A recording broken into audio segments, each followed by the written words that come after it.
He can breathe a sigh of relief, and there's disbelief. 18 years it's taken. 18 years with the same franchise.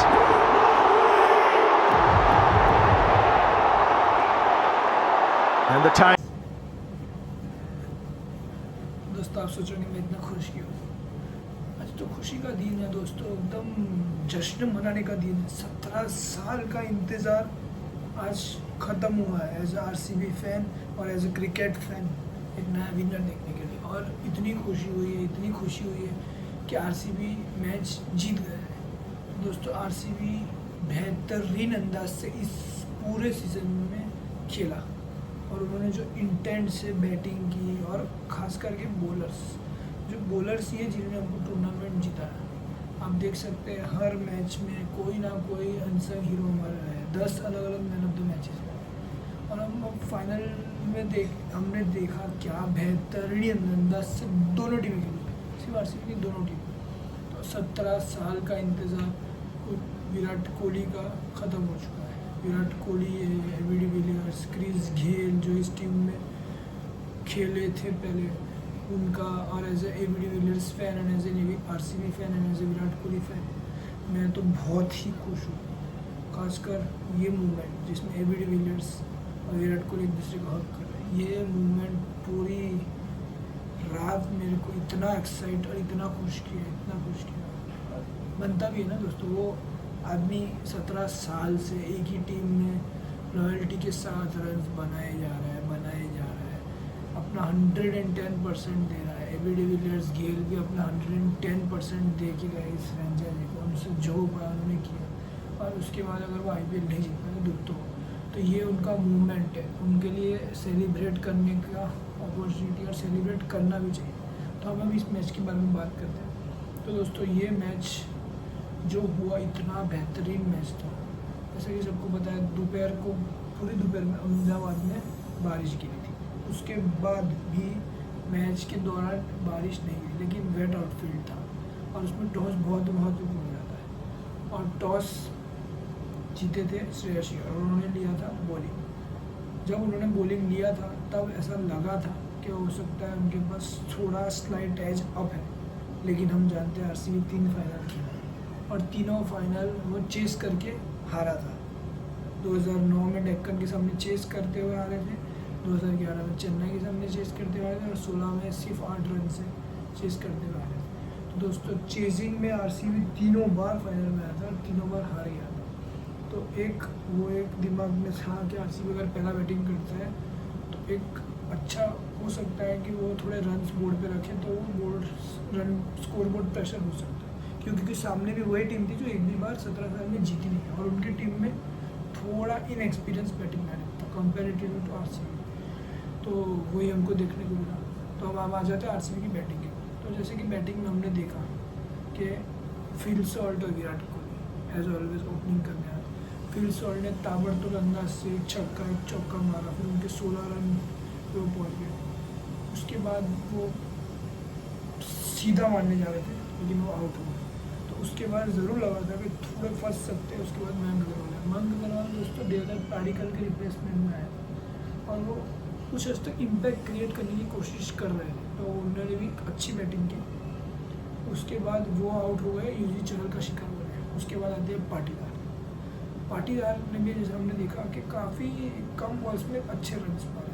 Virat Kohli ज़रूर 35 गेंदें खेल चुके थे, उसमें उनके सिर्फ 3 ही चौके आए थे, पर वो थोड़ा इनिंग्स बिल्ड कर रहे थे। ज़रूर वो इस फाइनल में इतना अच्छा प्रदर्शन नहीं कर पाए, बट फिर भी उनके 43 रन आए। ज़रूर लोग कहेंगे स्ट्राइक रेट डाउन था, ओडीआई फॉर्मेट खेल रहे थे T20 में, वो सब ज़रूर कहेंगे, लेकिन कोई बात नहीं, तुम क्या लो, तुम लोग रो लो, विराट कोहली जीता उसमें रो लो दूसरी टीम का, लेकिन विराट कोहली जीत चुका है, बस इतना कहना चाहिए। और अब जैसे कि हमने देखा पाटीदार की बात आते हैं, लिविंगस्टन, पाटीदार आउट हो जाते हैं, फिर लिविंगस्टन आते हैं। तो विराट कोहली और लिविंगस्टन जब खेल रहे थे तब चहल का ओवर आया था, तब थोड़ा डिस्कशन कर रहे थे विराट कोहली चहल के साथ कि लिविंगस्टन के साथ कि थोड़ा आप एग्रेसिव रहिए और थोड़ा इनिंग्स बिल्ड कीजिए, और तभी लिविंगस्टन एक 6 मारते हैं।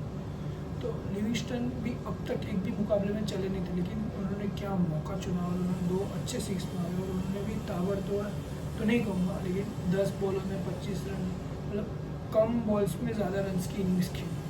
उसके बाद आते हैं जीतेश शर्मा तो जो कर उन्होंने 10 गेंदों में 26 रन मारे, उसमें से 4 गेंदे में 2 6 2 4। तो जीतेश शर्मा और लिविंगस्टन की जो पार्टनरशिप थी, जो कुछ 12-15 गेंदों में कुछ उन्होंने 30-35 के आसपास की पार्टनरशिप की, वो एक थी जिन्होंने थोड़ा रन्स बूस्ट किए। वरना आरसीबी एक टाइम पे 15 ओवर में 130 रन मिला, तब लग रहा था मुश्किल कि कहाँ तक पहुँचेंगे। लेकिन उसके बाद जीतेश शर्मा जो आके वो स्कूप शॉट खेला उन्होंने, दोस्तों जीतेश शर्मा की भी बात होगी ना, वो क्रिकेट खेलना नहीं चाहते थे, बस स्कूल में खेलते थे एज ए स्पोर्ट्स के मार्क्स मिल जाएंगे, पासिंग मार्क्स, वो एनडी में जाना चाहते और वहाँ से वो बंदा आईपीएल में आता है। पहले मुंबई इंडियंस का पार्ट रहता है 2017-18 में, तो उनको कोई इतना जानता नहीं। फिर वो पंजाब किंग्स में जाते हैं, पंजाब किंग्स में कप्तानी एक मैच के लिए करते हैं, वहाँ पे भी वो इम्पैक्टफुल इनिंग्स खेले थे। उसके बाद आरसीबी उन्हें पिक करती है और वो पूरा क्रेडिट दिनेश कार्तिक को। दोस्तों हम कोचिंग स्टाफ को भी नहीं बोल सकते, दिनेश कार्तिक ने भी क्या रोल निभाया लास्ट ईयर तक एज ए प्लेयर, फिर बैटिंग कोच एंड मेंटर की तरीके आके प्लेयर्स को सिखाना शॉट्स, उनको और वो प्लेयर्स का डिलीवर करना, वो एक बहुत ही काबिल तारीफ सीज़न रहा है आरसीबी का हिस्सा। उन्होंने जो चीज़ सोची वो चीज़ उन्होंने एग्जीक्यूट करके और ये कप जीता। तो दोस्तों अब आरसीबी इस साल जो क्रिकेट भी खेला बहुत ही बेहतरीन थी। तो हम आ जाते हैं वापस बैटिंग पे। तो बैटिंग में हमने देखा लिविंगस्टन और जीतेश ने अच्छी पार्टनरशिप की। उसके बाद रोमारियो शेफर्ड आते हैं, उन्होंने भी 17 रन ज़रूर बनाए 19 गेंदों में, एक छक्का भी मारा, एक छक्का भी मारा। उसके बाद ज़रूर हरदीप सिंह ने लास्ट ओवर अच्छा डाला था, 3 रन और 3 विकेट लिए। उसके पहले का भी एक ओवर उमर जान ने भी अच्छा डाला था। तो वो बैटिंग थोड़ी स्लो हो गई थी, हालांकि 190 रन बने थे, ऐसे नहीं कह सकते बहुत ज़्यादा रन थे बहुत कम रन थे, ठीक रन, मतलब लड़ाई लड़ने लायक के रन थे। तो आरसीबी 190 पे 9 हो जाती 20 ओवर के अंदर। उसके बाद थोड़ा एज फिर पंजाब की तरफ लगता है कि पंजाब ये मैच शायद जीत सकता है, क्योंकि पंजाब लास्ट मैच में ही 204 चेस करके आया था, तो ऐसा लग भी रहा था। और उसके बाद आरसीबी के हम बॉलिंग की तरफ आ जाते हैं। आरसीबी ने बॉलिंग में पहले ही ओवर में 13 रन भी खाए थे। रिमेंबर एक लास्ट बॉल पे 6 पड़ा था जो इतना थोड़ा सा हाथ के ऊपर से गया था, अगर वो भी कैच हो जाता तो विकेट आ सकती थी। खैर वो कैच हुआ नहीं, लेकिन वो 13 रन का ओवर था। उसके बाद ज़रूर लगा था कि थोड़ा मोमेंटम पंजाब की तरफ जा रहा है। उसके बाद एक हेजलवुड एक चांस क्रिएट भी करते जो रोमारियो शेफर्ड कैच छोड़ देते, तो उसके बाद और लगा था कि प्रभ सिमरन सिंह को मौका मिला तो वो क्या करेंगे। और जैसा कि मेरे प्रिडिक्शंस भी यही थे कि प्रभ सिमरन सिंह और प्रियांश अय्यर फेल हो गए, और जैसा कि वही हुआ लास्ट में। आप देखेंगे कि एक ने 24 रन मारे और दूसरे ने भी कुछ 25-26 रन मारे, तो दोनों ही फेल हुए। तो मेरा प्रिडिक्शन वो भी सही हुआ। उसके बाद आते हैं जॉश इंग्लिश। दोस्तों जॉश इंग्लिश कैसा एक्सपेक्टर प्लेयर है, वो मैंने कहा भी था, मेरे वीडियो में जाके सुन सकते हैं कि जॉश इंग्लिश एक इम्पैक्टफुल इनिंग्स खेल सकते हैं। मैंने ये प्रिडिक्ट किया था कि जॉश इंग्लिश यहाँ श्रेयस अय्यर दोनों में से कोई एक इम्पैक्टफुल इनिंग्स खेलेगा और अच्छे रन बनाएगा, और वही हुआ। तो ये मेरा दूसरा प्रिडिक्शन भी सही हुआ। उसके बाद आते हैं श्रेयस अय्यर ज़रूर चले नहीं, लेकिन उनका क्या विकेट लिया, वो विकेट था मेरे हिसाब से मैच ऑफ द मतलब turning point of the match, क्योंकि रोमारियो शेफर्ड जो एक स्लो मतलब उनके पास विकेट टेकिंग लक है, और श्रेयस अय्यर को वही लेंथ पे आउट किया जिस पर उनको हेजलवुड ने आउट किया था। और अब हेजलवुड को नहीं ला सकते थे क्योंकि हेजलवुड के 2 ओवर हो चुके थे। तो आरसीबी वालों ने रोमारियो शेफर्ड को ट्रस्ट किया और उन्होंने प्रॉपर टाइम पे डिलीवर किया। तो उन्होंने 3 ओवर भी डाले और 30 रन दिए और एक विकेट सबसे बड़ा विकेट लिया पूरे मैच के कॉन्टेक्स्ट में। विकेट श्रेयस अय्यर चल जाते हैं दोस्तों तो बहुत ही दिक्कत हो सकती थी आरसीबी को, क्योंकि वो मैच दूर ले जाता। और देखिए आप पंजाब लास्ट में पास पे भी आया था, सिर्फ 6 ही रन से मुकाबला हारा, तो श्रेयस अय्यर का विकेट बहुत ही बड़ा था। रोमारियो शेफर्ड ने इस पूरे टूर्नामेंट में एक मैच अपने बैट से जीता है और एक आज का मैच भले कि उन्होंने एक ही विकेट लिया लेकिन बहुत ही बड़ा विकेट था। तो रोमारियो शेफर्ड भी एक अनसंग हीरो रहा आरसीबी के। उसके बाद हम आ जाते हैं निहाल वडेरा में। निहाल वडेरा आए थे और उन्होंने 18 बॉलों में सिर्फ 15 रन बनाए, तो उनकी एक स्ट्रगल जारी है। जैसे कि मैंने कहा था कि ऊपर 2 अनकैप नीचे 2 अनकैप है श्रेयस अय्यर के, तो वो दबाव सोखने की उनके अंदर इतनी ज़्यादा ताकत नहीं रहेगी एज़ कम्पेयर टू आरसीबी में। हम देखेंगे कि उनके पास एक्सपीरियंस प्लेयर्स ज़्यादा थे। और दोस्तों कुणाल पांड्या की तारीफ, उन्होंने जो लाइन लेंथ स्पीड वेरी करके जो उन्होंने विकेट्स लिए और सिर्फ 4 ओवर में 17 रन दे के 2 बड़े विकेट लिए, एक प्रभसिमरन सिंह और एक जॉर्ज इंग्लिश जो खतरनाक नज़र आ रहे हैं। और दोस्तों फील्डिंग की भी तब्दील होगी। एक जो कैच फिल सॉल्ट ने पकड़ा है, जो बाउंड्री के पास से फेंक के वापस अंदर आके पकड़ा, और लिविंगस्टन जो परफेक्ट फील्डर को कुणाल पांड्या ने पीछे रखा था कि वो वहाँ पे 6 फुट 2 इंच का प्लेयर है, तो उन्होंने कोई गलती नहीं। और कुणाल पांड्या की भी तारीफ। तो इसके पहले भी मुंबई इंडियंस को 2018 में फाइनल में कुणाल पांड्या नहीं जिता है। तो जो लोगों को लग रहा था कि आरसीबी का स्पिन अटैक, लोगों को लग रहा था कि आरसीबी का स्पिन बॉलिंग है वो थोड़ा उनका वीक है, वहाँ पे उनके लिए थोड़ी दिक्कत आ सकती है। लेकिन सुरेश शर्मा और कुणाल पांड्या दोनों ने क्या बेहतरीन प्रदर्शन किया है।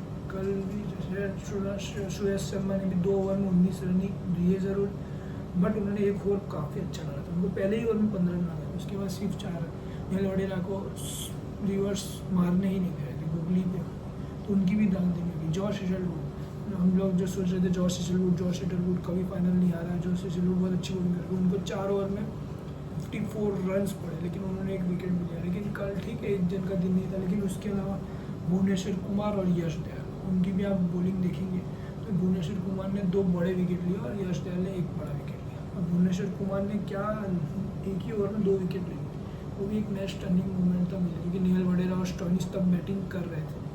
नेल वडेरा और शशांक बैटिंग कर रहे थे, नेल वडेरा का विकेट लिया, जो वो स्ट्रगल ज़रूर कर रहे थे। लेकिन उसके बाद स्टोइनिस आते हैं, वो पहली ही गेंद पे 6 पिन मारते हैं, बट उसके बाद वो आउट हो जाते हैं। तो उनका भी बहुत ही अच्छा प्रदर्शन रखा, मैं कहूँगा भुवनेश्वर कुमार का, उस मैच के उस टाइम के दरमियान। क्योंकि हेजलवुड जब मार खा रहे थे, तो एक बॉलर ऐसा ज़रूर चाहिए था जो थोड़े रन्स रोके और विकेट ज़रूर दे, तो वो एक बहुत ही पॉजिटिव साइन था। और भुवनेश्वर को ऐसा हम जानते 2016 में भी फाइनल खेले थे आरसीबी के सामने, तब भी उनकी टीम जीती, और वो 24 में भी फाइनल खेले। तो दोस्तों उनको फाइनल खेलने का एक्सपीरियंस कहीं ज़्यादा है अर्शदीप सिंह और ये सब बॉलर्स, तो उन्होंने दबाव पूरी तरीके से सोख लिए, तो एक बहुत बड़ा पॉजिटिव। और दोस्तों ये आरसीबी के लिए जश्न की रात है, उनको सेलिब्रेट करना चाहिए और सेलिब्रेशन बनता भी है। 17 साल मेहनत करके उस कप के तरफ पहुंचना और कप उठाना दोस्तों दाग देनी होगी। तो विराट कोहली के लिए और एबी डिविलियर्स के लिए, क्रिस गेल के लिए और सारे प्लेयर्स के लिए जो इस साल खेले, जो इतने सालों में खेले, जो कोचिंग स्टाफ। और दोस्तों ये एक बहुत ही बड़ा पल है आरसीबी के। और अब देखिए इस साल आरसीबी जीता है, तो ऐसे बहुत 2 ही बार हुआ है कि 2 साल लगातार कोई एक टीम जीती है। तो अब एक बार वो ट्रॉफी जीत चुके, तो अब वो इस ट्रॉफी को वापस भी जीत सकते हैं अपने साथ, और वो उसी तरीके का क्रिकेट खेलेंगे। क्योंकि एक बार कोई चीज़ आपके पास आ जाती, जब तक नहीं आती तब तक आप सोचते हो कि एक बार ट्रॉफी आ जाए हमारे पास, आ जाए, हम भी देखें कि क्या होता है इस ट्रॉफी को जीतने का महत्व। तो एक बार आप जीत चुके, तो अब आप अगले साल भी जीत सकते। तो all the congratulations and best wishes to RCB, Virat Kohli, AB de Villiers and all the players and all the coaching staffs. तो आरसीबी की बात हम हो गई, लेकिन हम पंजाब की भी बात करें दोस्तों। पंजाब को भी दूर नहीं रखनी चाहिए। पंजाब भी क्या बेहतरीन अंदाज में 11 साल के बाद फाइनल में आया था, और श्रेयस अय्यर को भी ताक देनी होगी। उन्होंने किस तरीके से लीड किया, पंच टेबल में फर्स्ट पे अपनी टीम को रखा, प्लेऑफ सेमीफाइनल में उन्होंने क्या बैटिंग की, फाइनल में वो नहीं चल पाए, लेकिन उनसे भी कुछ दूर नहीं ले जाना। पंजाब किंग्स ने भी बहुत ही बेहतरीन सीजन किया, लेकिन अब उनको ये कोर मैन को थोड़ा ग्रूम करके। और आप देखेंगे ना दोस्तों कि आरसीबी के जो प्लेयर्स थे वो सब 30 साल के ऊपर वाले ज़्यादातर प्लेयर्स थे उनकी टीम में, सुरेश शर्मा को छोड़ के जो प्लेइंग 11 में थे, उसके अलावा 30 साल के ऊपर वाले थे। और पंजाब में सब प्लेयर 30 साल के नीचे वाले थे। आप जितने भी प्लेयर्स देखेंगे जो खेल रहे थे, तो अभी भी उनके पास बहुत टाइम है ये गेम खेलने के लिए। श्रेयस अय्यर जो भी सिर्फ 30 साल के, वो भी 6-7 साल और प्राइम क्रिकेट खेल सकते हैं। तो उनके पास मौका ज़रूर है कि टीम बिल्ड करे पूरी इसके आसपास, और उनको और थोड़े साल के लिए खेले और उनसे ट्रॉफी ज़्यादा दूर नहीं हुई। लेकिन ये साल तो इस साल कप नमदू हुई है। और दोस्तों आपने देखा था मेरे सारे प्रिडिक्शन सही हुए। मैंने जो प्रिडिक्ट किया था, विराट कोहली का बल्ला चलेगा ज़रूर, उनका बल्ला उन्होंने स्लो खेला, लेकिन उनकी बल्लेबाजी सही थी, तो वो भी मेरा प्रिडिक्शन से वो आरसीबी जीतेगा ये मैच, वो भी मेरा प्रिडिक्शन सही हुआ। जॉश इंग्लिश और श्रेयस अय्यर में से कोई एक चलेगा, वो भी सही हुआ। प्रभ सिमरन ट्रेंस फेल होंगे, वो भी सही हुआ। तो दोस्तों हमारे सारे प्रेडिक्शंस हम सोच समझ के प्रेडिक्ट करते हैं, तो वो हो सकता है कभी गलत भी हो, लेकिन हमारे प्रेडिक्शन अब तक 1 या 2 ही गलत है, बाकी सारे सही है। दोस्तों ये था आज के लिए हमारा इतना वीडियो, और आरसीबी के लिए हम बहुत ही खुश हैं और बहुत ही धन्यवाद आपका आरसीबी टीम के फैंस के लिए कब जीतने का। तो आज की वीडियो में हमारे पास इतना ही है। हम अब सारी टीमों के रिव्यूज़ और सब कुछ करेंगे, तो हमारे चैनल ब्रेन एंड बुक्स पे बने ज़रूर रहना और लाइक शेयर सब्सक्राइब ज़रूर करें। और वेल डन आरसीबी, इस साल कप नम दो।